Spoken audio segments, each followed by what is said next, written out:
Good morning all of you. My name is Shivam Pandey. Today I come back with a new video. चलिए आज की बात करूंगा भारत की विदेश नीति।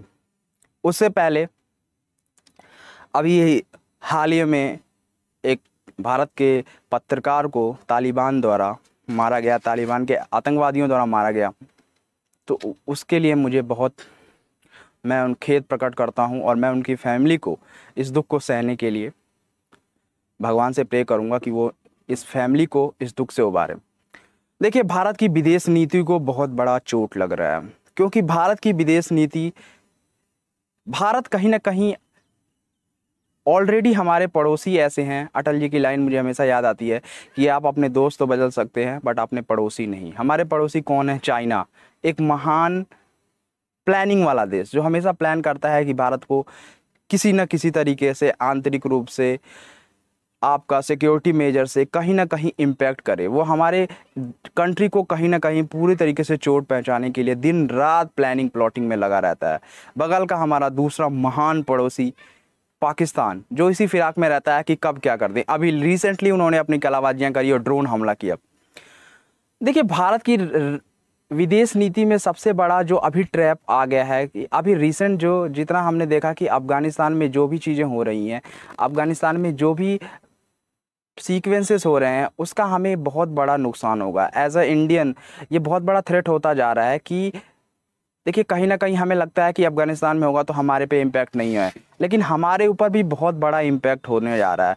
क्योंकि अगर कोई देश डेमोक्रेटिक नहीं रह जाता है, अगर वो तालिबान जैसे ऑर्गेनाइजेशन के कैप्चर में आ जाता है, तो आप क्या समझते हैं कि केवल वहाँ के लोग ही उससे परेशान होंगे? नहीं, वहाँ के लोग तो जो सफ़र करेंगे और जो ऑलरेडी कर रहे हैं, उसके अलावा आसपास के जितने भी उसके पड़ोसी हैं वो भी परेशान होंगे। वो लोग भी कहीं ना कहीं उसका इम्पैक्ट इंडिया पे होगा, क्योंकि तालिबान का कैप्चर होना अफ़गानिस्तान पर कहीं ना कहीं पाकिस्तान उसका सपोर्ट करेगा कि हमारे वहाँ आतंकवादी हमले कराए जाएं, हमारे वहाँ अलग अलग चीज़ किया जाए, कश्मीर से लेके अलग अलग जगहों पे रिटेलिएशन कराया जाए, लोगों को इकट्ठा करवाया जाए, अगेंस्ट गवर्नमेंट प्रोपेगेंडा चलाया जाए यूएन में कहीं ना कहीं, और फिर उसका लेके राग यूएन में आलापा जाए कि इंडिया में देखिए आंतरिक सुरक्षा नहीं है, डेमोक्रेसी खतरे में है। ये सारी चीज़ों का प्रोपेगेंडा जो ऑलरेडी चलता है, और इसमें हमारे पत्रकार जो कुछ लेफ्ट लिबरल पत्रकार जो बोले जाते हैं, बड़े बुद्धिजीवी बोले जाते हैं, जिनकी इतनी हिम्मत नहीं हो रही है कि दानिश सिद्दीकी को तो अपना भाई और अपना दोस्त बताते जा रहे हैं,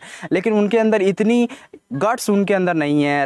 रवीश कुमार, बाकी सारे बड़े बड़े शेरवानी वेरवानी, मुझे पता नहीं कितने से लिबरल गैंग के पत्रकार हैं, राजदीप सरदेसाई, इन बेशर्मों को ये नहीं लगता कि हमारा भाई मरा है तो किस रीजन से मरा है। ये भी अभी भी मरने का रीजन बुलेट बता रहे हैं। अरे बेवकूफ़, बुलेट किसने चलाया? बुलेट चलाया गया तालिबान के आतंकवादी ऑर्गेनाइजेशन के द्वारा, आतंकवादियों के द्वारा। तो तुम आतंकवादी को आतंकवादी कहने में तुम्हारी इतनी फटती क्यों है? क्योंकि तुम कहीं ना कहीं मिलजुल कर प्रोपेगेंडा चलाते हो। इंडिया के अगेंस्ट कहीं ना कहीं आपका प्रोपेगेंडा चलता है। आप कहीं ना कहीं उनसे उनके साथ अपना टाई अप दिखाते हैं। यहाँ पे क्या पता नहीं है कि ट्वीट लोग, बड़े बड़े एक्टर्स, बड़े बड़े लोग, बड़े बड़े पॉलिटिशियन मिले होते हैं, पैसे से लेके ट्वीट करते हैं अगेंस्ट, अपनी कंट्री के अगेंस्ट करते हैं।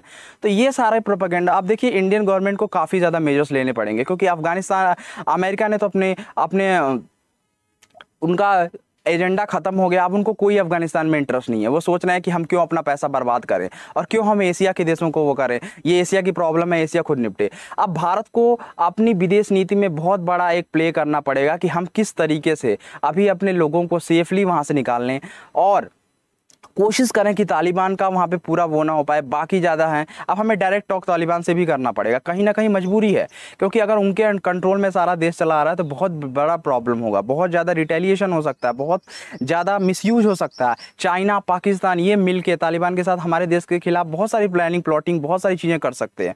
तो हमें इस चीज़ का भी ध्यान देना है।